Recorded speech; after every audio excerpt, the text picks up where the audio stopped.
everyone, it's Tanny Games here. Welcome back to the channel. I'm here to give a little walkthrough through my botanical gardens kind of build that I've done. It is part of my whole kind of like Disney parks area, which I will have a full video of that walkthrough coming very, very soon. But I really wanted to focus on the botanical garden because I think it's cute. I think I did all right. It's not perfect, but it's okay. It's okay. I mean, there's a couple of things that I wish I could do differently, but we just kind of don't have the items in game. So, why don't I just take you round and show you what I've done. So I really wanted the focus of this build to be this fairy bloss house. It's really pretty, and obviously with all the flowers on it, it was kind of like an opportunity I couldn't miss. So we come down the stairs here, and immediately on the right we've got the sort of walkway to the fairy bloss house, which I've lined with a lot of vine lamps, lanterns, these flowers from the Rapunzel collection. And then we've just got a lot of flowers everywhere. So we've got these sort of wooden shelves with the plants on them. We've got these brown califia plants, I think they are, and the pampas grass. Then I decided to create like a little vineyard kind of vibe. I wanted it to basically be kind of like a plant, I just like some sort of growing farming space here next to the water thing. I thought that was like a cute little touch.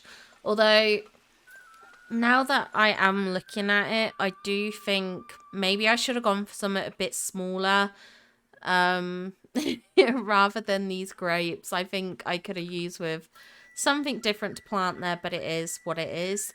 Over here we've got a little well as well. And then we come down this tiny little stone path, and I've used the tangled blanket. I couldn't think what to put under this gazebo.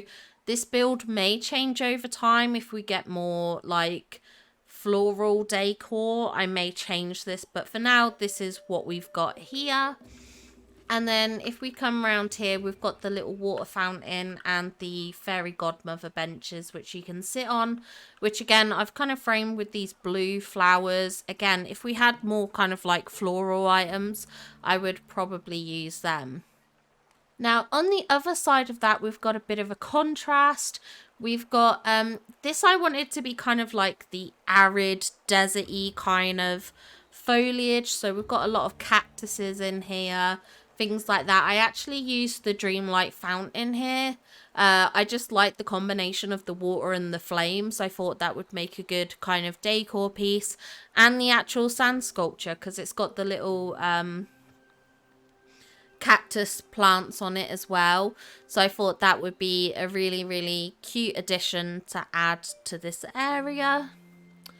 Going on from that, we've got our little Zen garden here. So I have used these water fountains. I know they're a bit kind of modern-esque, kind of futuristic, but I really like the idea of playing with water in this space, and I didn't want to repeat the use of this fountain everywhere, so I went with these and also the fountain tiles in the back there.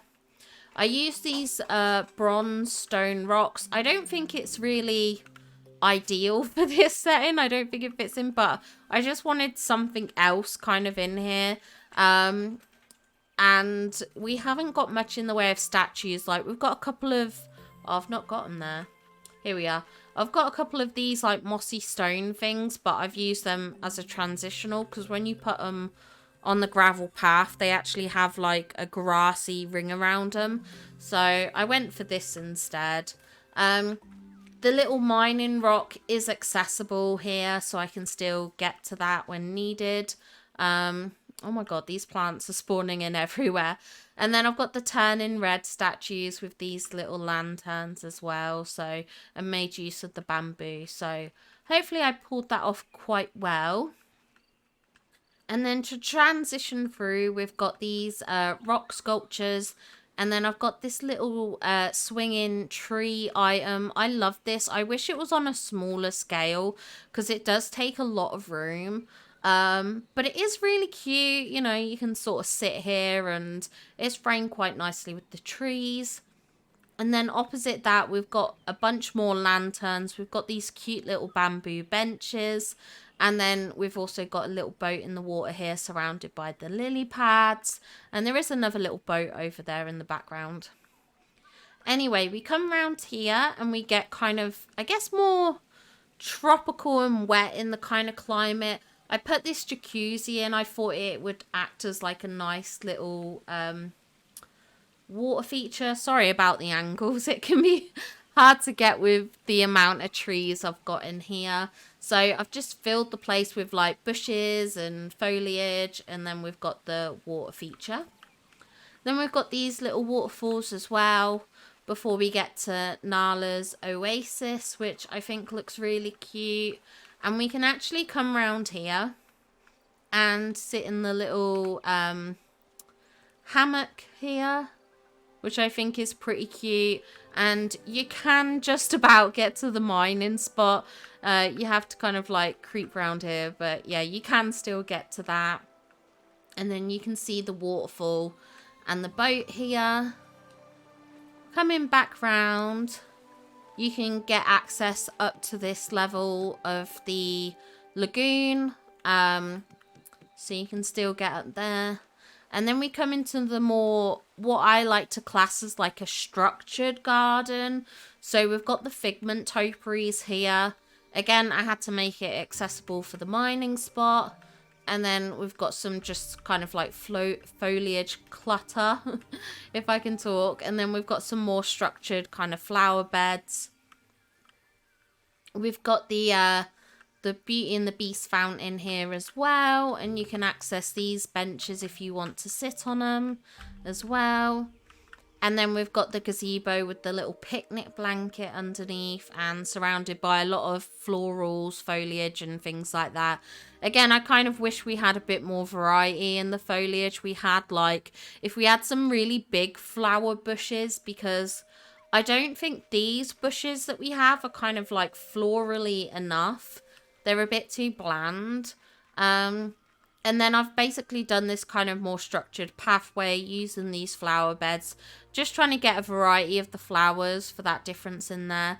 And then I actually put in the little bike here, the Wally bike, just because I thought it was really cute with the flowers in the front. And again, you can access this mining spot as well. And then you come back round and you're back here at the Fairy Bloss house. This is my main house. So obviously when I go inside, it's like everything I need in there. But yeah, I think it turned out really, really well. I think it's super duper cute. I like that I can kind of come here and like just chill out. Depending on what companion you've got, you can kind of like sit down and pretend that you're sitting under the gazebo and things like that, which I think is really, really, really cute. Like, yeah, it's just a really pretty backdrop.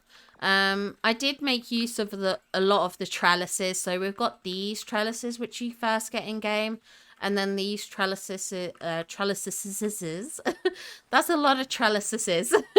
But these are the Eternity Isle ones as well, just to, again, give a more structured feel. I think I would like it if I could bring these trellises round and do something else with this spot. But again, it's kind of just needing a bit more variety in the items. I love how this game is developing and changing. We are getting a lot of cool and unique and fun items in game. We're getting a lot of character customization in this upcoming update. So I fully expect that over time we will get a lot more variety with the kind of like flowers and the foliage and things like that. So I'm sure eventually it's going to be at a point where I'm really happy with the game and stuff like that. And I mean, I am happy with the game, but you know what I mean? Like, where I'm at a point that it's got all the things that I want for kind of decorating and stuff like that. But yeah, tell me what you think of these botanical kind of gardens. Do you think I pulled it off well enough? Hopefully I did. And hopefully you enjoyed this little walkthrough tour. If you did, please leave a little like and subscribe to the channel if you're not subscribed. And I do want to say a big shout out to all my channel members. Thank you so much for supporting the channel. It means a lot to me. And I will see you all in the next video. Bye guys!